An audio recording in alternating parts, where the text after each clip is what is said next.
4 signes qu'il se moque de toi. Et qu'il serait temps de se réveiller, ma chérie. Je suis Nesrine, ta coach en amour.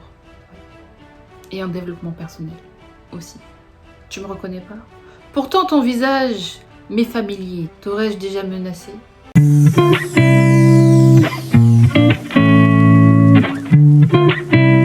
Si vous voulez connaître l'amour, il faut prendre la décision d'arrêter de fréquenter des hommes qui ne vous méritent pas. D'arrêter de vous intéresser à des hommes inconstants. Mesdames, vous méritez mieux que ça, je vous l'assure. Donnez-vous de la valeur. Je vais vous secouer par le petit pull. Réveille-toi! Oui! Tu es une femme avec de la valeur. Les hommes sont des miroirs. Plus vous vous dévalorisez et plus ils vous dévaloriseront. Plus vous vous valorisez et plus ils vous mettront sur un piédestal et vous respecteront. Les hommes ne sont juste que des miroirs de ce que nous sommes. That's all. Premier signe très clair, hein. Il n'est pas toujours disponible, mais il est surtout disponible en fin de semaine. Vous voyez, quelques heures en fin de semaine. Dimanche soir. Pour te voir quelques heures, tu sais, hein, toujours à la dernière minute. Hein. Il t'appelle très tard dans la nuit pour savoir si tu es disponible, si tu peux venir maintenant. En fait, quand il galère en vrai, clairement des rendez-vous de dernière minute. Un homme qui se fout de toi est un homme qui ne programme jamais les rendez-vous à l'avance. Tu ne sais jamais quand est-ce que tu vas le revoir. C'est un mystère. The guy is mysterious, anonymous. L'individu est un mystère. Cet homme-là n'est pas intéressé, ma chérie. Cet homme-là t'appelle juste pour coucher avec toi. Il est disponible, vous savez, vers 18 h le dimanche soir. Hein? Ouais, vas-y, passe, on va manger une pizza, ouais. Une pizza que toi, tu ramènes. Voilà, ramène aussi les boissons, ma chérie. Ça va aller, tout est gratuit. C'est la gratuité, non? Paris est en fête. Oui. Un homme qui ne programme pas à l'avance n'est pas sérieux. Un homme qui ne programme pas à l'avance, c'est un homme qui ne souhaite pas vous revoir en fait. C'est un homme qui vous appelle que lorsqu'il a besoin en fait, quand son kiki a besoin, tout simplement. C'est aussi simple que ça, mesdames. Je ne réponds jamais présente au rendez-vous de dernière minute. Pourquoi? Ça se voit pas? J'ai pas le temps. 2 semaines à l'avance. Mon agenda est rempli. D'accord. Gérez votre temps, mesdames. Prenez soin de votre temps. Gérez votre temps. Montrez-lui que vous n'êtes pas une femme accessible. Une femme accessible est une femme dévalorisée sur le marché. Une bénie oui-oui se transforme en vieille chaussette. D'accord? Vous serez la serpillière de son placard à balai. Vous serez le tapis d'entrée, voilà, sur lequel voilà, il essuie bien ses chaussures. Ne jamais répondre à un rendez-vous de dernière minute. Parce que vous lui renvoyez un mauvais message. Je suis accessible. Je suis une femme accessible. Clairement, j'ai que ça à foutre. Tu es ma priorité et clairement, j'ai que ça à foutre. Quel rendez-vous de dernière minute? Tu m'emmènes où chez toi? Non, non, pas besoin. Quoi? J'ai déjà des verres chez moi, de la menthe à l'eau, voilà, du Perrier. Donc casse-toi, j'ai pas le temps. Franchement, ça c'est clairement dès le début, s'il vous propose des plans galères comme ça, des plans de dernière minute, vous êtes là, il vous appelle vers minuit et demi, vous savez, 1 h du matin, il sait très bien, il veut passer devant chez vous là, hein, pour faire des trucs bizarres dans la voiture. Si vous y allez en toute connaissance de cause. Donc, je vous avais prévenu. Je vous avais prévenu. Il vaut mieux prévenir que guérir. Restez concentrés. Restez concentrés. 2e signe. Il ne vous appelle pratiquement que pour des relations sexuelles. Il ne vous propose jamais de petits rendez-vous, de beaux rendez-vous, vous savez, en terrasse, dans un beau restaurant, voilà, dans un parc d'attractions, dans un... Non. Rendez-vous à la casa, rendez-vous à la maison, chez vous ou chez lui. Ça dépend. Chez moi ou chez toi? Les hommes vous testent au début. Ouvrez grand vos oreilles, écarquillez grand vos yeux. Chez moi ou chez toi? Celle-là, on me l'a déjà sortie. Hein. Franchement, j'étais en train de parler à un garçon. Il m'a sorti de but en blanc chez moi ou chez toi pour le premier rendez-vous. Pardon. Pardon?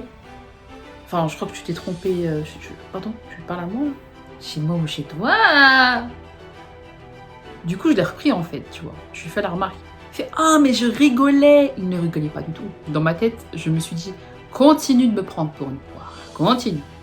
Continue de me prendre pour une poire. Oui, oui. I am a peas, oui. Salade de fruits, wouh! I am a banana. Ok. Rendez-vous dans sa voiture ou dans un endroit bien paumé, bien, voilà, bien sombre, dans la pénombre. Voilà, vous pouvez faire des trucs, je dirais, des acrobaties incroyables, hein. Incroyable mais vrai, voilà. Donc c'est un homme qui ne s'investit pas en vérité. Un homme qui ne veut pas apprendre à vous connaître. Donc c'est un homme, voilà, qui vous utilisera que pour des relations de courte durée.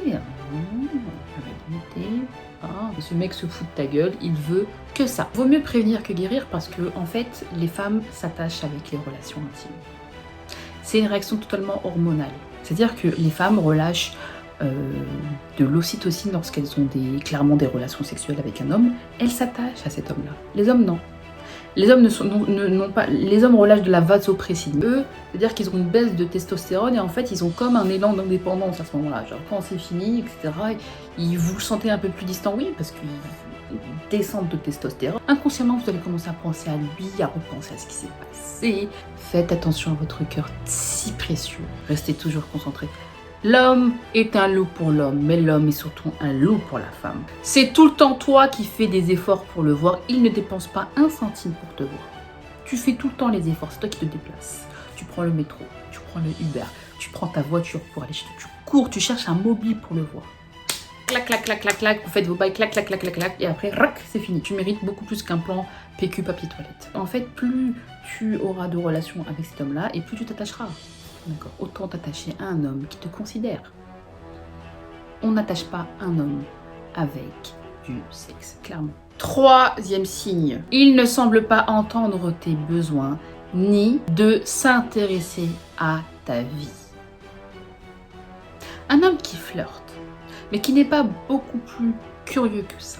Il n'est pas intéressé. Un homme qui veut entreprendre une relation sérieuse est un homme qui va vous poser énormément de questions. Pour savoir à qui il a affaire, pour apprendre véritablement à vous connaître. Un homme qui ne fait pas d'effort pour apprendre à vous connaître est un homme, voilà, qui vous garde juste au chaud, qui teste un peu son pouvoir de séduction sur vous, voilà, qui vous utilise comme bon lui semble, qui vous envoie un petit smiley, une petite réaction historique, clac clac, et on va à l'hôtel, ok? Il disparaît, il réapparaît. Voilà, le syndrome de Luciano. Je suis là, je suis pas là. Il ne répond pas toujours à tes messages, bah oui.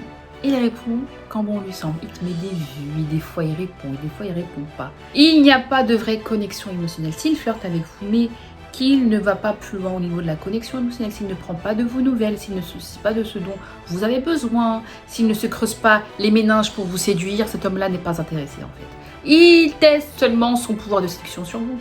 Quatrième et dernier signe fatal, tu découvres qu'il est en relation avec d'autres femmes. Voilà, relation un peu ambiguë avec son ex. Sur les réseaux sociaux, tu vois qu'il suit énormément de femmes.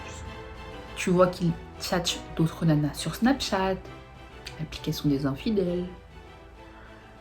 Tu vois qu'il suit énormément de femmes sur Instagram et que son nombre d'abonnements augmente étonnamment rapidement. Tu vois qu'il est toujours sur les sites de rencontres en même temps. Avec votre talent de profiler, mesdames, je n'ai aucun doute quant à vos capacités de détection. Le nez. Il est en relation avec d'autres femmes, il est toujours avec son... Il parle de son ex, tu vois des affaires de son ex chez lui. J'ose même pas vous raconter des story time de la mort.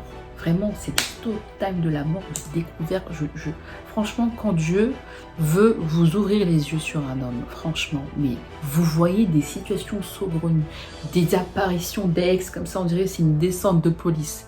Vous dites, mais je savais pas que ton ex était toujours sur tes côtes, tu vois ce que je veux dire? Bref, que des stories comme ça. Donc, restez connectés si vous voulez connaître mes histoires. Il n'y a pas de signe beaucoup plus clair. Un homme qui fréquente d'autres femmes est un homme qui n'est pas intéressé. Hein. Clairement, c'est-à-dire qu'il n'est pas focus sur vous. C'est-à-dire que voilà, il ne souhaite pas se projeter. Vraiment, en 6 mois, maximum, vous savez où est-ce que vous allez aller. Clairement. Observez bien, parce qu'avec moi, vous deviendrez d'excellentes analystes et observatrices. Plus vous levez la symétrie d'information et plus vous aurez du pouvoir sur ces chacals. Ha! Chacal, chaco, on s'en fout. J'espère que la vidéo t'a plu. N'hésite pas à mettre un like, write down a comment, please, and share my video. Abonne-toi à ma chaîne, j'ai encore énormément de choses à te raconter. Je pense que plus le temps passera et plus je ferai de story time. Pour l'instant, c'est un peu trop tôt, donc reste à la page. Prenez soin de vous et de votre cœur, mesdames. C'était Nisrine Devlog.